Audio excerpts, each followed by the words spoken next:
Hello, world. My next guest is an experienced marketing leader who is passionate about building strong and meaningful relationships with sales teams to help build opportunities and pipeline growth.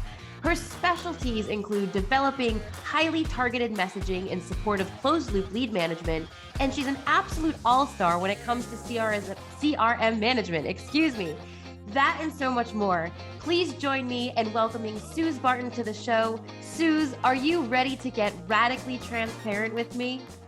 Hi, Jen. Yes, I am.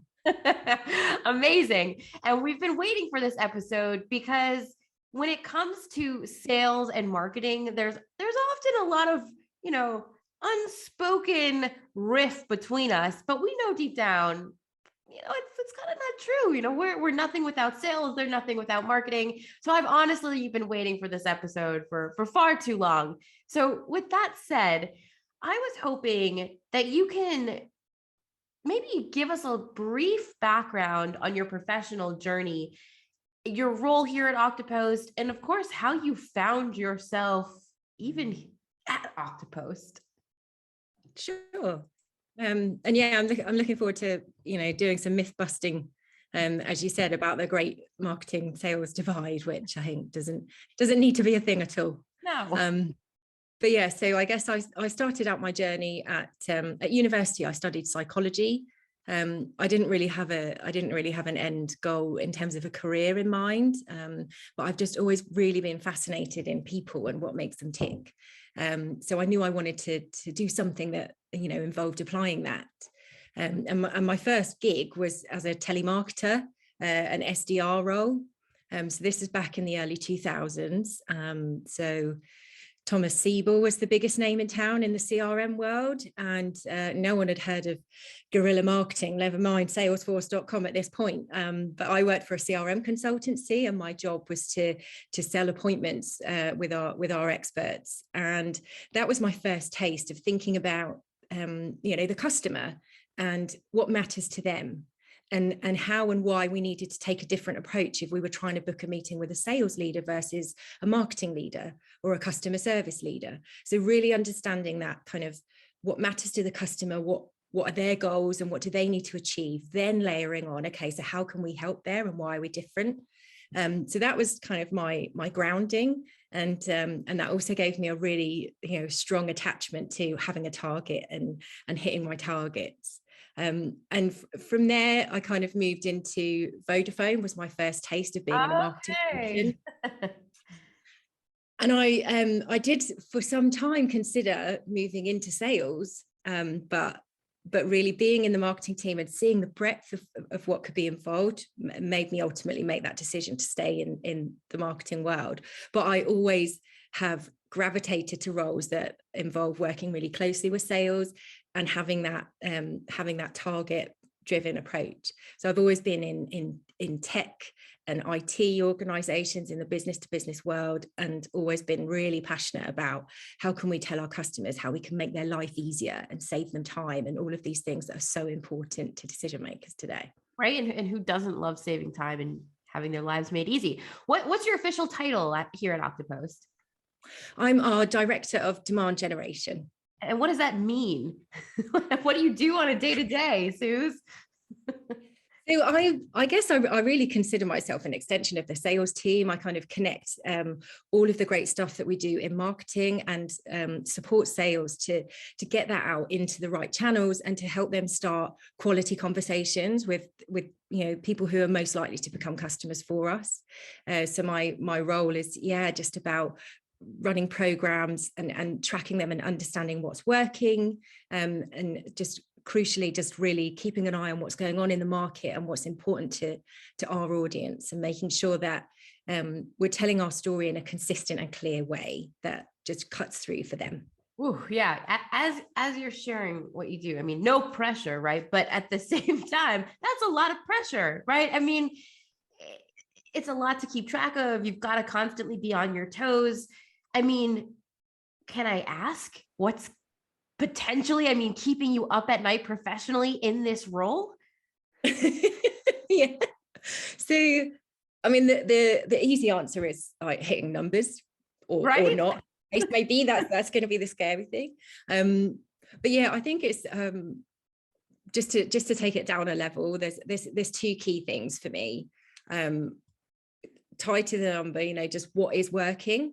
And in terms of which channel and which content, like what messages are getting through. So can we track what is working, and do we get the results that we expect? But also, I think really, really important is that we always stay true to the customer and what we're doing for them. And so I try and just challenge myself to make sure, am I panicking and just throwing noise out, or are we really keeping tight and focused and consistent about that message? Because for me, that is the strategy, being really clear about how can we help you, and just keep showing up and keep being consistent in telling that story well.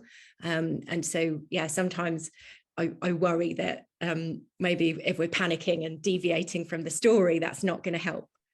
Absolutely. Listen, I'm going to throw you a bit of a curveball question. So I'm just curious, because as someone who also has a pretty hefty sales background before moving to the dark side of marketing, what you said, right, about hitting numbers, I mean, that's in essence, right, all that sales has, you could argue, one job, hit numbers, and your role in supporting sales is one job, hit those numbers. How do you, you're constantly having your pulse on where those numbers stand, and you can start seeing when numbers are increasing, when numbers are not really moving in the direction you'd like. How do you have that conversation as a marketer with your marketing leader, boss, if you will, when you start to see that those numbers aren't going in a direction that you had hoped, right? Because it's a lot of testing and experimenting and seeing what's working and what's not. So when you start to see things aren't working, can you get radically transparent about how you kind of open that conversation without making it look like, we're going to be in trouble? Yeah, I think, like you say, we are radically transparent, and so the numbers are there for everyone to see all the time. We have dashboards in CRM. We have a lot of interlocks between like sales and marketing leadership. So as a team, we're always really open about what everybody's working on at the moment and why. I think that's the important thing. So it's if you always have that very clear, the purpose of this activity is X, it's easy to see quite early if you are heading in the right track or not, as the case may be. I think it's really important that there isn't a blame culture. I think it's really important that we are all in this together. And again, as I say, I think for me, I'm really transparent with sales about what my objectives are. And I think sometimes that maybe that disconnect is because sales don't recognize marketing as having targets and caring about an end number, but we absolutely do. And I'm always really upfront about that. So I think sales understand that, it's very much about working together. So yeah, I will always be completely upfront if I think that the numbers are not heading in the direction that they ought to be. But importantly, I will go with some recommendations about what we can do to adjust that. And I think it's as important to have that conversation early within the marketing team and also with the sales team, because sometimes it could be a marketing problem. Sometimes it could be, once we passed it over, do we need to focus more on how we're handling those leads, and are we giving the right support and the right tools to sales to take the conversation forward? Makes sense. So listen, speaking about leads, our favorite topic, right? We know once leads are qualified, right? Ultimately, like what you said, sales teams are usually the ones responsible for converting those leads to customers. In your opinion, where do you feel marketers are falling short when it comes to helping sales convert those leads? Oh, it's a big question. I think there's lots of areas, of course. I guess I just want to sort of reframe the question a bit, because actually over the last few years, and in particular here at Oktopost, I'm not targeted about leads. I'm about pipeline. I'm about opportunities and closed one business. That's, you know, what I'm here and what I'm measured for. And I think that is really important, because when you're measured on generating lots of leads, then you do, you know, I don't want to shove anyone under the bus, but, you know, you can see that there are tactics out there where you can tick a box and you can get a huge volume of content downloads or registrations for something. There we go. I've done my job. Right. But we need, so I think, you know, I don't just see this in Oktopost. I think, you know, in other organizations where I've been recently, there has been that shift now where marketing is perceived as much more of a strategic growth engine for the business. I like that. And so the emphasis is then about generating the right leads. You know, leads are obviously still really, really important because they give us that early indicator. But so in terms of, you know, we need to be thinking about from the outset, are we targeting the right people to start conversations with? You know, because that's what we are. We're conversation starters, really. So it's about kind of getting that targeting right, but also I think trying to just work with sales so that they understand that journey.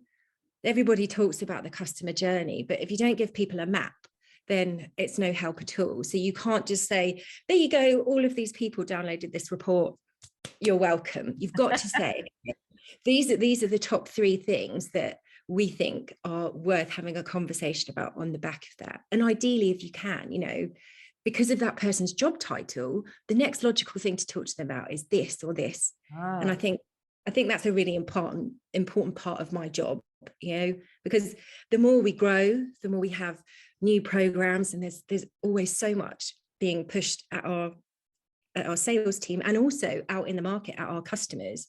And we know that everything is so busy and so crowded. So how do you cut through? So I think if we, you know, if we give a lead, we also need to give and this is how you make it super easy for your customer to take the next step and make that really clear. I really like that. I like, do you have a name? I mean, what is that, a customer journey?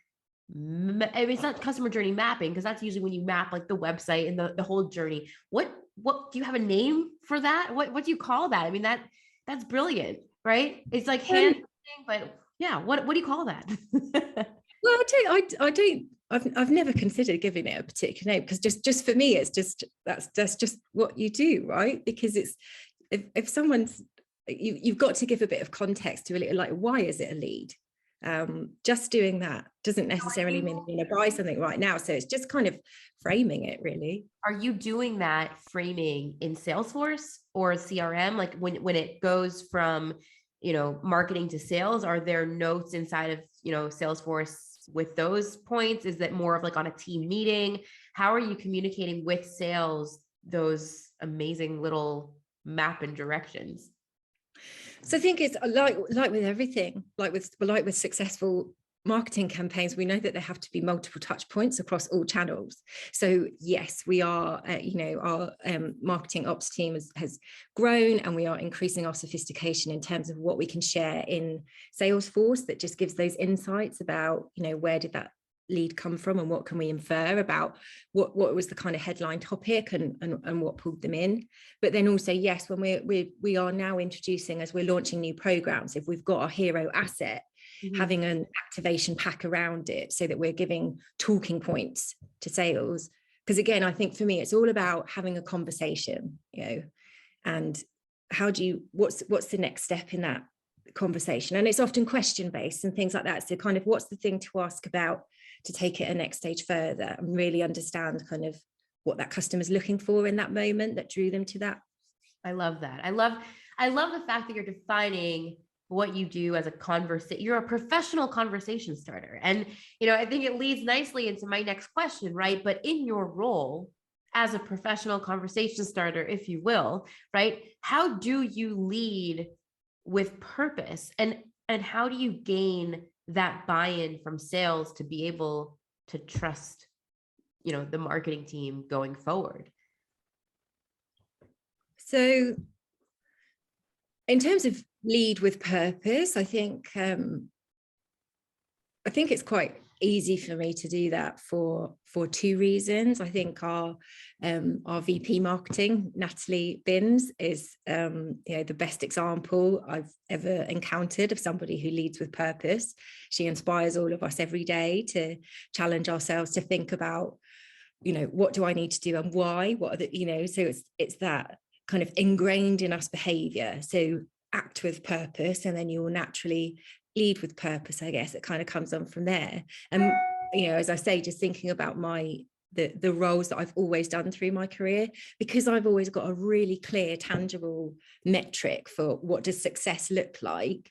I make sure that I do my best to be ruthless with my time.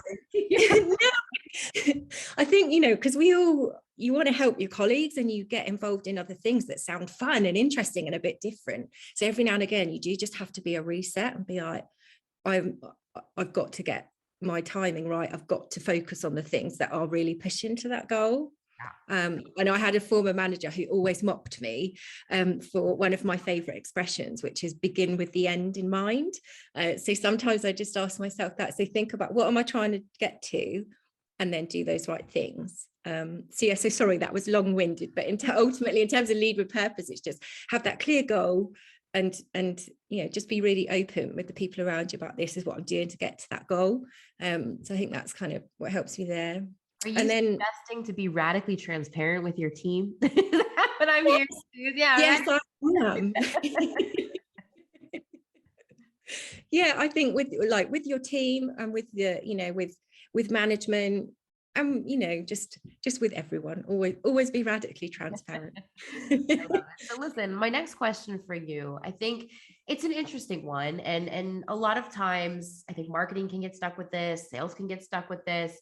We know in 2022, one of the biggest and hottest trends in the social market right now, right, is employee advocacy and social selling. And we're seeing these terms thrown around across social. We're seeing them thrown around in organizations, but they're actually, employee advocacy and social selling, as we know, they're actually not the same thing, or maybe they are. So I was hoping that you might be able to clarify or talk a little bit about what is the difference between social selling and employee advocacy. And in your opinion, or how Suz sees it, if you will, why is social selling such an important strategy to incorporate into a sales organization? Sure. So this is a really good question, because and again, I think a lot of the time in marketing, we get, people have a new buzzword, and it becomes, we must do ABM, we must do content, we must be data driven. And it's just like, what does that really mean? And just in simple terms, for me, employee advocacy is that's at the company level. So it's really using your employees as another marketing channel. And so the objectives there can be quite broad. It might be that it's around raising brand awareness. So an employee advocacy program is essentially where you're putting out content that you want to share with the world, and you're tapping into the contact networks that your individual employees have. Okay. Because typically the people following your brand are going to be your employees themselves, possibly competitors, possibly recruiters. The customers that you really want to reach, it will be the employees that have those relationships. So employee advocacy is about tapping into that. That could be, as I say, for brand awareness. It might be to help with recruitment, and to some extent, absolutely, around lead generation and growth as well. Mm-hmm. But social selling for me is kind of the layer down. It's a bit more on that one-to-one basis. So, it's where the individual is having that direct conversation, digital conversation with their network. And let's be honest, in the modern world, social selling is table stakes.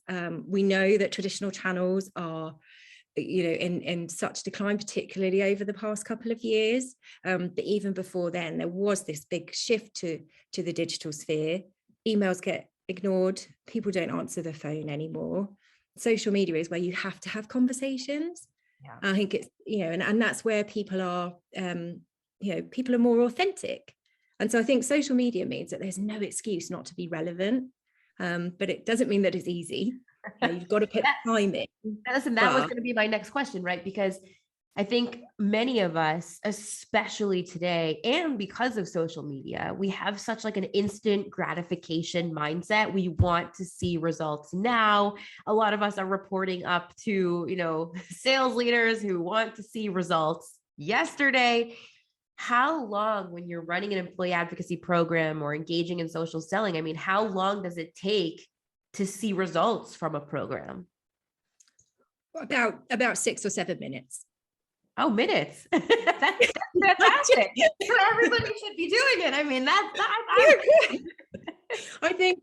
I think the honest answer, I mean, I don't want this to sound like a cop out, but I think the honest answer is it really depends on like the market that you're in and the goals for that individual program. Yeah. And I think you just probably need to, like with everything, have that ultimate end goal, which if we're talking about social selling, it's going to be about growing pipeline, but break it down into the preceding steps for that. So I think for me, social selling comes into play a lot in account-based marketing, for example.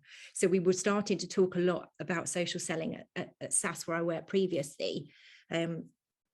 My kind of target customers were the 6 biggest banks in the UK, and they each employed tens of thousands of people.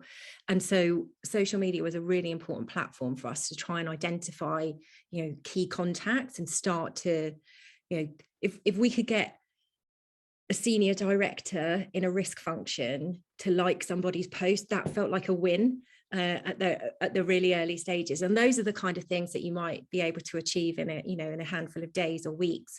But the bigger goal is going to take more time. But it's about being really clear on what you're trying to achieve and staying really focused on that strategy. I like that. I mean, definitely, right? I think the one thing I always like to think about when it comes to social selling is that even if you're not going to see results, Suz, in 6 or 7 minutes, which if you're lucky enough, you will, I think what's important to keep in mind is that as you're running a program, the teams that are sharing the content, even if there's no action taken on that content that they're sharing, whether it's a like or a comment or a share or, clicking on the content to read it further, I think what's important to call out is the fact that once an employee does share a piece of that content, their network is ultimately making micro purchasing decisions in their mind. So they might not take an action on that content in 6 or 7 minutes, but if they keep seeing content or they keep seeing that specific employee time and time again active in their feed, that's really where the magic happens. And that's, I think, what us marketers get excited about. And I always like to tell our sales teams, when they're doing social selling, don't panic, right? If you're not seeing instant results, it will come. Yeah. Would you say that that's a fair analysis of, how to kind of frame that? Definitely. Yeah, and I would absolutely say that, and I would say, like they don't panic, because panic often means, okay, we need to just throw that in the bin and do something else now. And I think, like you said, it's those micro decisions, it's those tiny touch points that, again, we are all consuming so much information every day. So you have to have, anything from 8-10 touch points to get any kind of cut through. And I think when it comes to social selling, curating your profile and your voice, what do you stand for? What do you want to be known for? And I think, for a lot of organizations where they want to use social selling, it's because you're trying to show that you are an industry expert, or you've got domain expertise there. And that's not something that is going to become apparent overnight. You've got to consistently, share useful, thoughtful content.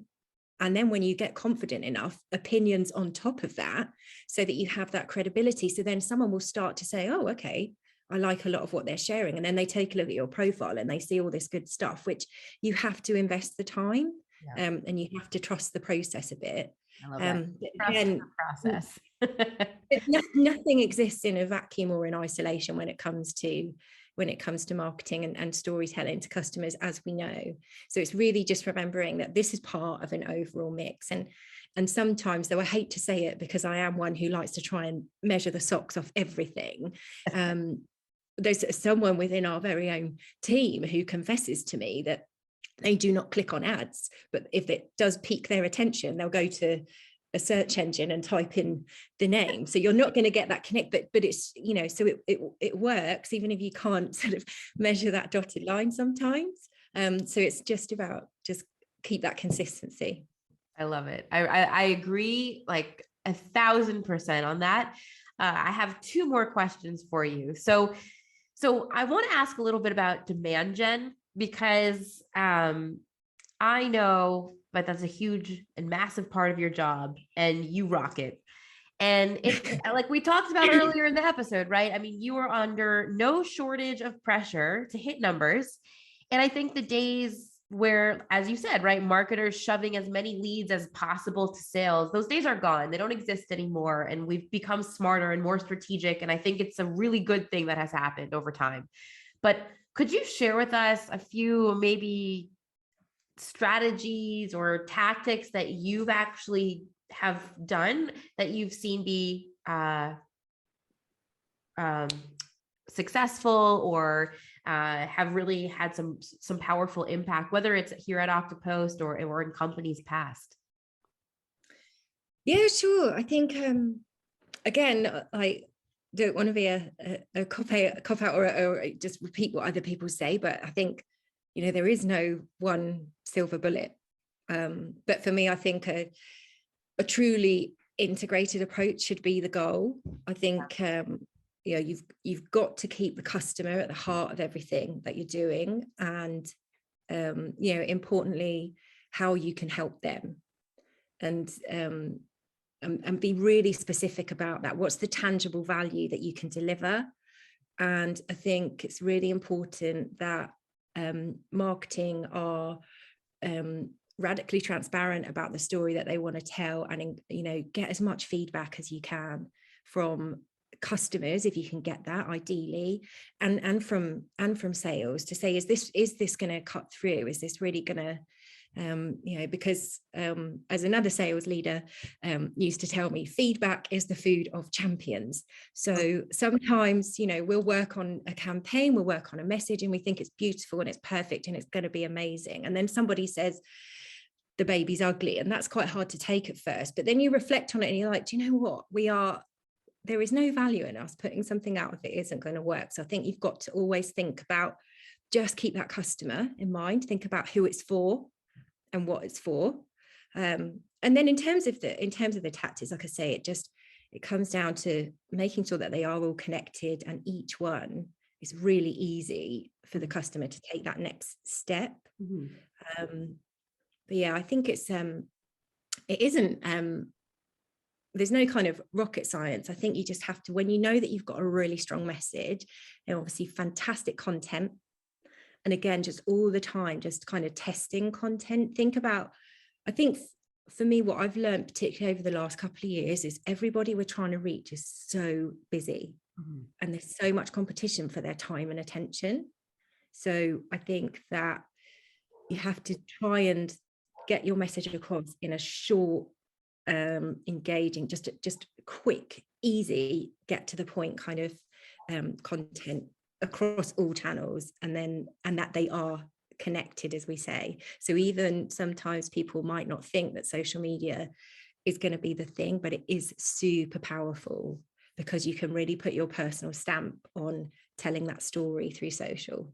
It makes a lot of sense. And I think, you know, as we kind of conclude this interview, I think the one thing that's certainly going to last with, you know, and resonate as I move forward today is, right, feedback is the food of champions. And that, I think we all need t-shirts with that, right? That's like a great slogan. And I love that you're living by that, because it doesn't get more honest than that, right? You have to be able to take that criticism. You have to be able to collect that feedback, you know, the ugly face. I've been there, right? I get that. So listen, go ahead. I see you're about to. Yeah, I was just going to say that I think that's, I hope that, you know, I'm sure that is why I build such strong relationships with sales teams, because, you know, I can't be successful unless I'm making them successful. So I'm all about just, you know, just tell us what you need and why, and then we work together. So as you said at the beginning, we hear a lot about marketing and sales are in these separate towers, but I don't think that's true. And I don't think you can be successful in a world like that. Agreed. So listen, last question, or maybe I lied. It's a question and a half more, but we'll get to it. Last question to conclude the show. Suz, what is one thing, we've learned so much about you today. What is one thing that you can tell us that we actually cannot find out from your LinkedIn profile? Well, I think I'm a pretty open book, I think. So in terms of kind of who I am and what I'm about, I think that's there for all to see. But perhaps a little known fact is that I can milk a goat. Okay, well, I don't know if I've met anybody that could milk a goat. Can you share a little bit more about that one, Suz? Yeah, so my parents retired early, and my mum is a huge animal lover. So it was always her dream to go and have a small holding, and just have a bunch of animals. So they've got a flock of sheep, and they've got chickens and geese and goats. And one time when I visited, she decided it was time I learned how to milk a goat. So I have that skill. But I looked on LinkedIn and I couldn't find it to add as my So if anybody needs, a master marketer or somebody who knows how to milk goats, Suz is definitely the one to reach out to chat with. But speaking about that, right, whether someone wants to speak about milking goats or, right, sales, marketing alignment, social selling, employee advocacy, where is the best place for somebody listening in to reach you? I'm on LinkedIn, I'm on Instagram, I'm on Twitter. And my email is suzanne@oktopost.com. So just get in touch. I'd love to chat. Fantastic, Suz. Thank you so much for getting radically transparent with me today. I had a blast. Likewise. Thanks so much, Jen. Thanks for tuning in to the Radically Transparent podcast brought to you by Oktopost, the only social media management and employee advocacy platform architected for B2B. I'm Jennifer Gutman, your host and director of social strategy here at Oktopost. And if you love today's show, we'd love if you subscribe, rate, and give a raving review wherever you get your podcasts. For more discussion on B2B social media marketing, be sure to follow Oktopost on LinkedIn. And of course, to gain access to all our free social media marketing and employee advocacy resources, head on over to our website, www.oktopost.com. Until next time.